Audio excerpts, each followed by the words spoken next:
untuk nanam melon, nanam ledri, bawang merah, terus tomat dan lain-lain. Sebenarnya itu adalah bukan kerjaan pokok kita yang di pertani itu. Sebenarnya cuma untuk kerjaan sampingan. Tapi untuk di masalah hasil, saya kira bisa mengalahkan pendapatan pokok mereka masing-masing. Gitu. Jadinya untuk di melon aja, misalkan punya 3 greenhouse, walaupun cuma kecil-kecil, ukuran untuk 100-150 galon, itu saya kira udah per bulan bisa menghasilkan 2 juta. Dan itu cuma untuk penghasilan tambahan atau sampingan saja, untuk khusus di melonnya aja.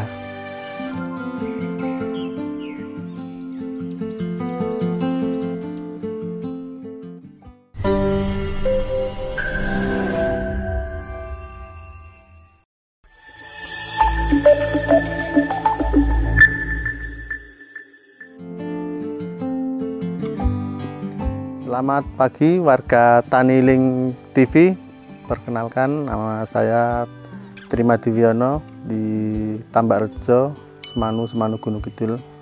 Saya di sini sebagai Ketua Kelompok Tani Kampung Tangguh Kalisuci. Kampung Tangguh Kalisuci adalah kelompok tani yang rata-rata anggota kami adalah pemuda-pemuda tani yang ada di daerah kami, daerah Tambakrejo, Semanu Gunung Kidul, yang bertani atau budidaya di bidang pertanian, perikanan, dan peternakan. Kenapa kita terjun di dunia pertanian? Karena saya kira selama masih ada kehidupan manusia, pasti urusan pangan akan tetap dibutuhkan. Kampung Tangguh Kalisuci adalah sebenarnya itu singkatan dan ada nilai filosofinya sendiri.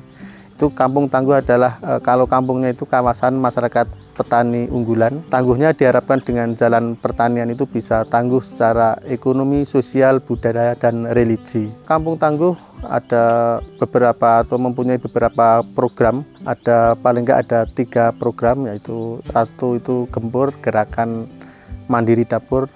Itu adalah yang dilaksanakan oleh ibu-ibu dari anggota kami.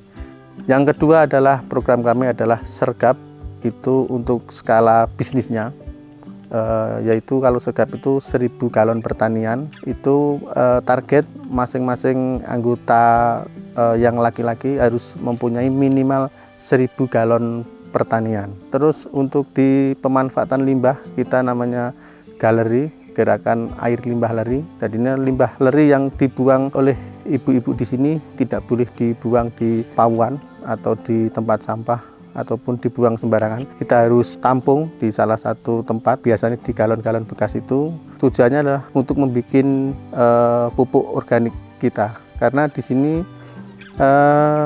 hampir semua pestisida, fungisida, dan pupuk organik padat maupun cair itu tidak menggunakan bahan kimia, semuanya dari organik. Untuk program yang di Kampung Tangguh itu target kita itu bukan cuma sekedar kemandirian pangan, tapi paling enggak kita sudah di daulat atas pangan. Jadi daulat atas pangan itu dari pupuk kita sudah bikin, terus skala bisnis atau penjualan kita juga harus ada, karena kita bisa memproduksi tapi kalau tidak bisa menjual itu ya akhirnya ya tidak jalan. Makanya di sini tidak cuman sekedar tangguh secara religi budaya, tapi tangguh secara ekonomi juga harus ada.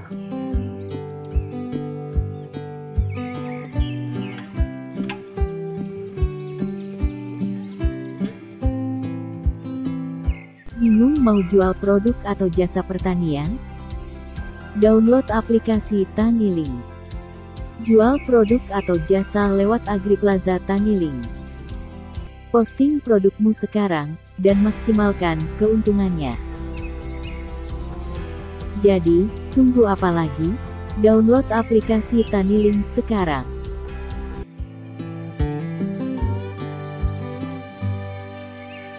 Untuk gagasan awal berdirinya Kampung Tangguh Kalisuci dari kegiatan saya dulu, sebelum Kampung Tangguh itu berdiri, kami sudah sekeluarga dengan anak istri mendirikan Studi Tani Kali Suci. Kampung Tangguh Kali Suci adalah produk asli dari Studi Tani Kali Suci. Kenapa atau alasan apa didirikan kami sekeluarga mendirikan Studi Tani Kali Suci adalah keprihatinan saya secara pribadi dan istri saya itu akan keadaan masyarakat di sekitar khususnya, terus pada umumnya itu pada masyarakat Gunung Kidul yang notabene itu tanahnya itu tandus dan porositas tanah di Gunung Kidul adalah sangat tinggi. Nah, dari situ kami berpikir bagaimana cara bertani yang efektif, efisien, tapi hasil cukup melimpah. Jadinya menggunakan teknik petani cerdas air itu saya kira mudah, murah, melimpah. Dengan catatan beda komoditi, beda teknologi. Petani cerdas air itu sebenarnya itu lebih ke petani hemat air. Cerdasnya itu bagaimana air di Gunung Kidul ini yang sangat berharga itu tidak disia-siakan untuk di pertanian. Ibaratnya bantuan itu tepat sasaran lah, untuk di penguapan udah diminimalisir, terus benar-benar air itu diserap oleh si tanaman itu sendiri. Itu jadinya kalau di lahan tidak ada rekayasa lahan ataupun teknologi sesederhana pun, itu saya kira juga sulit akan produk kontinuitas di pertanian ini. Memang kebanyakan petani cerdas air itu menggunakan teknik galon. Karena kenapa kok menggunakan teknik galon?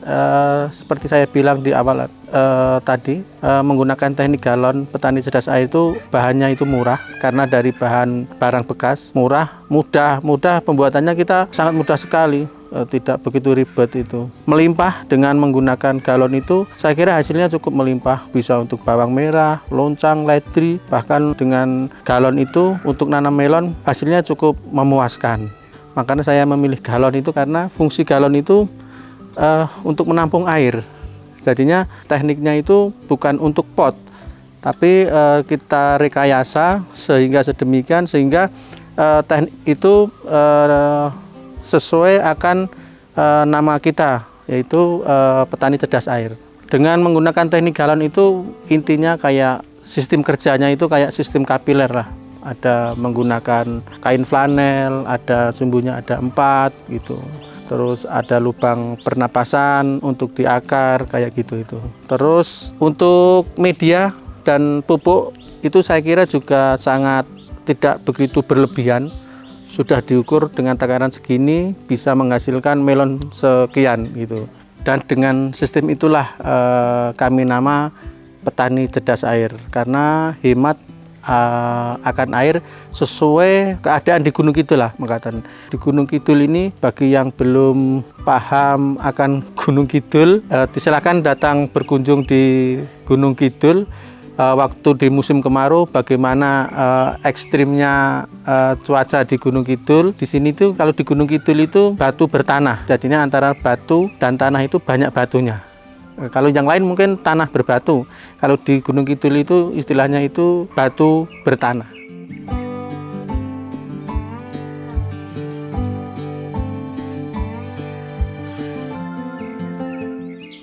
Saat ini saya berada di petani cerdas air. Ini yang tadi saya katakan, ini adalah cetak sawah padi cerdas air. Yang kami tadi bilang, itu beda komoditi, beda teknik. Terus untuk kegiatan di Kampung Tangguh Kali Suci, ini sebenarnya kegiatan kita ini sebenarnya cuma sampingan aja, Mas. Punya kerjaan utama. Untuk nanam melon, nanam ledri, bawang merah, terus tomat dan lain-lain, sebenarnya itu adalah bukan kerjaan pokok kita yang di pertani itu. Sebenarnya cuma untuk kerjaan sampingan. Tapi untuk di masalah hasil, saya kira bisa mengalahkan pendapatan pokok mereka masing-masing. Itu jadinya untuk di melon aja, misalkan punya 3 greenhouse, walaupun cuma kecil-kecil, ukuran untuk 100-150 galon, itu saya kira udah per bulan bisa menghasilkan 2 juta. Dan itu cuma untuk penghasilan tambahan atau sampingan saja, untuk khusus di melonnya aja. Kenapa kegiatan kami itu tidak menjadi pekerjaan utama? Karena dengan menggunakan teknik petani cerdas air itu, kerjaan utama tidak akan terganggu. Jadinya nggak perlu resign dari kerjaan utama. Jadinya saya kira malah rugi besar kalau meninggalkan kerjaan utama dengan menggunakan petani cerdas air itu.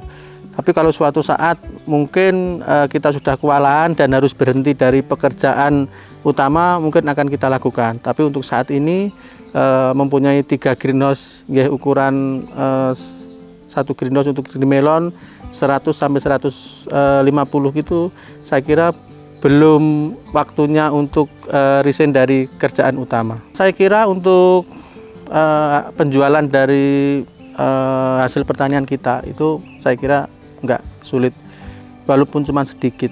Karena apa? Kontinuitas produk dan kualitas produk itu saya kira cukup bagus. Karena apa? Semua kita perhitungkan, BMW, biaya, mutu, waktu, itu kita benar-benar kita perhitungkan. Biaya kita tekan sedikit mungkin, mutu kita jaga, terus waktu kita tidak begitu membutuhkan waktu yang panjang atau membuang-buang waktu untuk kita bertani.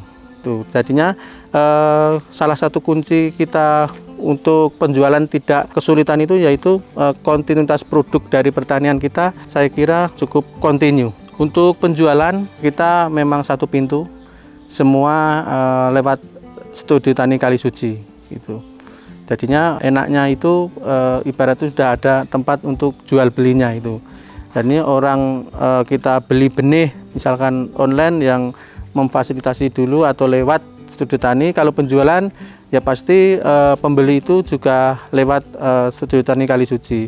Jadinya di situ nggak ada persaingan harga. Terus kita sepakat misalkan harga per kilo untuk melon misalkan harga 25.000 per kilo ya 25.000 semua rata. Kita tidak ada menjelok-jelokan harga, tapi kita sepakati harga satu pintu satu harga.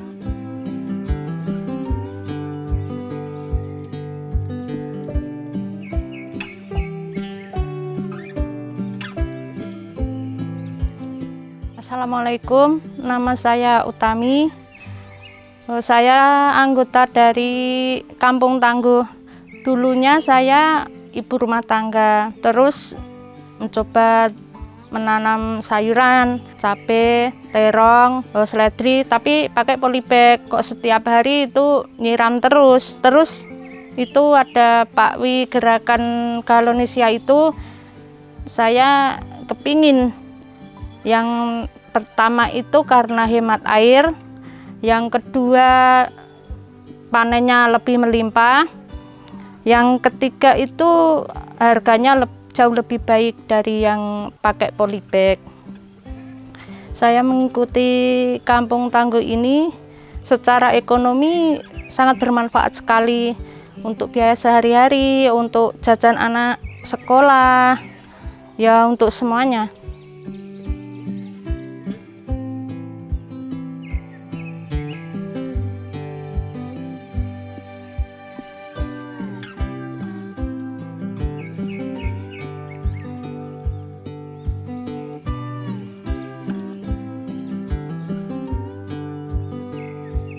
Assalamualaikum, perkenalkan nama saya Akbar, saya pemilik dari peternakan Mekar Rahayu di Gunung Kidul, Karangmojo. Mekar Rahayu adalah peternakan domba dan kami bagian dari jaringan Studio Tani Kalisuci, terutama kami support di bagian pupuknya. Sebelum saya tahu untuk Studio Tani itu, saya dulu punya pikiran bagaimana sih caranya mengolah limbah dari ternak domba ini, terutama serintil ini, itu biar bisa dipakai, bisa bermanfaat, terus menghasilkan ya nilai tambah lah, baik uang atau manfaat untuk petani-petani di sekitar. Saya mencari di mana ya kita harus belajar. Saya tanya-tanya orang, baik dari ada yang dari luar sini, bahkan PPL saya tanyakan, dan saya coba praktek sendiri. Dalam perjalanannya malah gagal, terus sempat malah tanaman saya banyak yang mati karena kesalahan dari formula dan teknis pengolahan pupuk tersebut. Nah, setelah dari pelatihan itu Mas di Studio Tani, terjawab sudah bagaimana solusi untuk mengolah limbah saya Mas. Di mana dahulu itu limbah cuma saya buang ke belakang, tidak saya manfaatkan. Melalui Studio Tani, saya dibimbing full terkait dari formula, terus teknisnya bagaimana, hingga menjadi pupuk yang siap dipakai. Sekarang saya Mas, limbah ini sudah bisa menjadi nilai tambah untuk peternakan saya, di mana bisa dijual menjadi pupuk, dan kami juga bisa berkolaborasi bersama petani-petani sekitar, serta alhamdulillahnya bisa diikutkan jaringan, istilahnya bersama dengan Studio Tani sebagai suplai untuk pupuk mereka.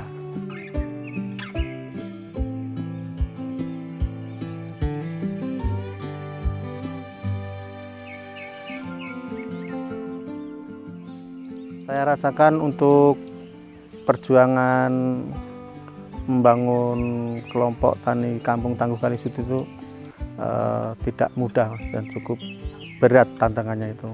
Apalagi di bidang pertanian itu. Saya harus meyakinkan pada keluarga dulu, terus setelah keluarga baru meyakinkan kepada masyarakat bahwa dengan jalan pertanian itu kita bisa sejahtera. Saya harap selalu konsisten. Seperti halnya ada pepatah Jawa itu, talesing sedayu tinulat ing wiknyolan sembodo. Harapan yang baik hanya bisa tercapai dengan kesungguhan dan konsisten. Itu harapan kami untuk masyarakat ataupun kelompok di Gunung Kidul atau bahkan di kelompok luar Gunung Kidul di Indonesia. Marilah belajar bersama-sama di sini, kita terbuka, nggak ada sesuatu yang dirahasiakan di Studio Tani Kalisuci. Sedikit pun itu nggak ada yang dirahasiakan. Kita maju bersama demi Indonesia Raya untuk didaulat atas pangan.